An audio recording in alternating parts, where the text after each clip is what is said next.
ఉన్న బంగారాన్ని విడిపించి ఆ రోజు ఆన్లైన్ రేటుకే మేము కొంటాం. Sharma gold company. బంగారు షాప్ కెళ్లి నెక్లెస్ మోడల్స్ చూపించండి, గాజులు హారాల డిజైన్లు కావాలని ఆభరణ ప్రియులు అడుగుతూ ఉంటారు. కానీ ఇన్వెస్టర్లు అలా అడగరు. గోల్డ్ రేట్ ఎంతుంది, బిస్కెట్ బంగారం ఏ రేటుకు ఇస్తారు అని అడుగుతారు. ఎందుకంటే వారికి కావాల్సింది బంగారమే, బంగారు ఆభరణాలు కావు. వారే గోల్డ్ ఇన్వెస్టర్లు. ఇప్పుడు బయటకొచ్చే బంగారంలో సగం వారే కొనుగోలు చేస్తూ ఉంటారు. ఎందుకంటే అదే వారికి సిరులు కురిపించే బిజినెస్. రేటు స్టడీగా ఉన్నప్పుడు గోల్డ్ కొనుగోలు చేసి రేటు పెరిగినప్పుడు అమ్మేస్తూ ఉంటారు. దీనివల్ల వారి పెట్టుబడి సేఫ్, లాభాలు భేష్. కానీ మామూలు ప్రజల ఆలోచనలు వేరుగా ఉంటాయి కదా.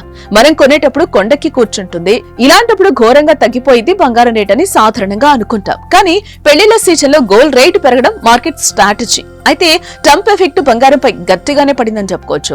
అమెరికా ఎన్నికల్లో ట్రంప్ భారీ విజయంతో గెలిచిన నాటి నుంచి బంగారం ఏకంగా 4140 రూపాయల మేరకు తగ్గింది.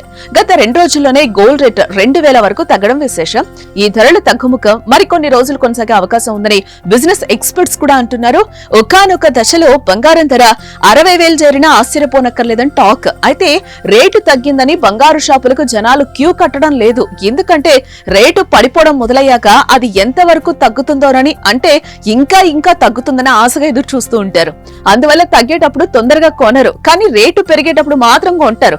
ఎందుకంటే ఇంకా రేటు పెరుగుతుందని. ఇప్పుడే కొనుక్కుంటే లాభమని భావిస్తారు. నిజానికి అదే కరెక్ట్.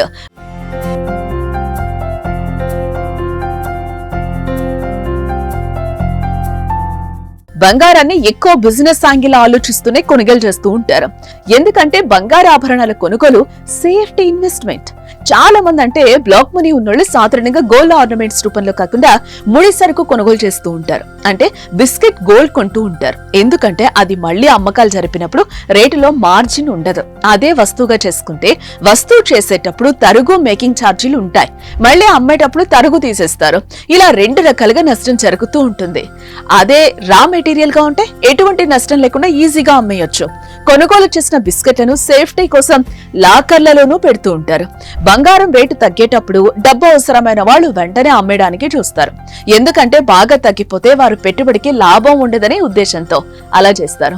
అయితే ట్రంప్ ఎఫెక్ట్ ఇలాగే ఉంటుందా, లేకపోతే కొన్ని రోజులకు, నెలలకు మళ్లీ బంగారం రేటు పుంజుకుంటుందా అనే ఆలోచనలో పడ్డారు. ఏదేమైనా మార్కెట్ ను అంచనా వేయడం అంత సాధ్యం కాదు. కాబట్టి లక్షల కోట్ల పెట్టుబడి పెట్టిన వారు ఎక్కువ రిస్క్ కు సాహసించారు. కాబట్టి రేటు తగ్గుతున్నప్పుడు అమ్మడానికి సరుకుంటుంది, కొనడానికి కస్టమర్లు ముందుకు రారు. కొన్ని రోజుల పాటు మార్కెట్ ను స్టడీ చేసి అప్పుడు కొనేందుకు రెడీ అవుతారు. పెళ్లిళ్లు ఉంటే మాత్రం రేటుతో సంబంధం లేకుండా కొనే అవకాశం కూడా ఉంటుంది కదా.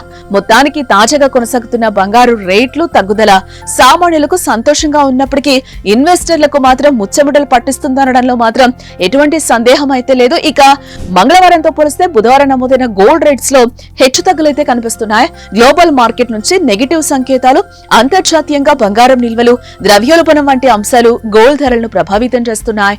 దీపావళికి ముందు బంగారం, వెండి రేట్లు భారీగా పెరిగి ఆల్ టైమ్ గరిష్టానికి చేరుకున్నాయి. ప్రస్తుతం క్రమంగా తగ్గుతున్నాయి. మరి దేశంలోని ప్రధాన నగరాల్లో గోల్డ్ రేట్స్ ఎలా ఉన్నాయో ఇప్పుడు ఒకసారి తెలుసుకుందాం. దేశ ఆర్థిక రాజధాని ముంబైలో 22 క్యారెట్స్ తులం బంగారం ధర 70,840 రూపాయలుండగా, అలాగే 24 క్యారెట్స్ 10 గ్రాముల బంగారం ధర 77,280 రూపాయల దగ్గర కొనసాగుతోంది. కోల్కతాలో 22 క్యారెట్స్ తులం బంగారం ధర 70,840 రూపాయలుండగా, 24 క్యారెట్స్ 10 గ్రాముల బంగారం ధర 77,280 రూపాయల దగ్గర కొనసాగుతోంది. బెంగళూరులో 22 క్యారెట్స్ తులం బంగారం ధర 70,840 రూపాయలుగా ఉండగా, 24 క్యారెట్స్ 10 గ్రాముల బంగారం ధర 77,280 దగ్గర కొనసాగుతుంది. చెన్నైలో 22 క్యారెట్స్ తులం బంగారం ధర 70,840 రూపాయలుగా ఉండగా, 24 క్యారెట్స్ 10 గ్రాముల బంగారం ధర 77,280 దగ్గర అయితే కొనసాగుతోంది. హైదరాబాద్ లో 22 క్యారెట్స్ తులం బంగారం ధర 70,840 రూపాయలుగా ఉండగా, 24 క్యారెట్స్ 10 గ్రాముల బంగారం ధర 77,280 దగ్గర కొనసాగుతోంది. విజయవాడ, విశాఖపట్నంలోని ఇదే ధర అయితే కొనసాగుతోంది. వెండి ధరలు కూడా గత 2 రోజులుగా భారీగా తగ్గుతున్నాయి. గడిచిన 3 రోజుల్లో కేజీ వెండి ధర ఏకంగా 3,100 రూపాయల మేరకు తగ్గిందని చెప్పుకోవచ్చు. ఇక నిన్నటితో పోలిస్తే బుధవారం కూడా కిలో వెండి 100 రూపాయల మేరకు తగ్గగా ప్రస్తుతం దేశంలో వెండి ధర 90,900 రూపాయల దగ్గర అయితే కొనసాగుతోంది. అటు ఢిల్లీ, ముంబై, కోల్కతా, చెన్నై, బెంగళూరులో కేజీ వెండి ధర 90,900 రూపాయల దగ్గర ఉండగా, హైదరాబాద్ తో పాటు ఇటు విజయవాడ, విశాఖపట్నంలో కిలో వెండి లక్షకు దిగొచ్చింది. ప్రస్తుతం 99,900 రూపాయల దగ్గర అయితే కొనసాగుతోంది. మరి గోల్డ్ రేట్ ఎటువంటి టోన్ తీసుకుంటుందో అని గోల్డ్ బిజినెస్ ఎక్స్పర్ట్స్ తలలు పట్టుకుంటున్నారు. మరి చూద్దాం ట్రంప్ మైండ్ లో ఏముందో మరి.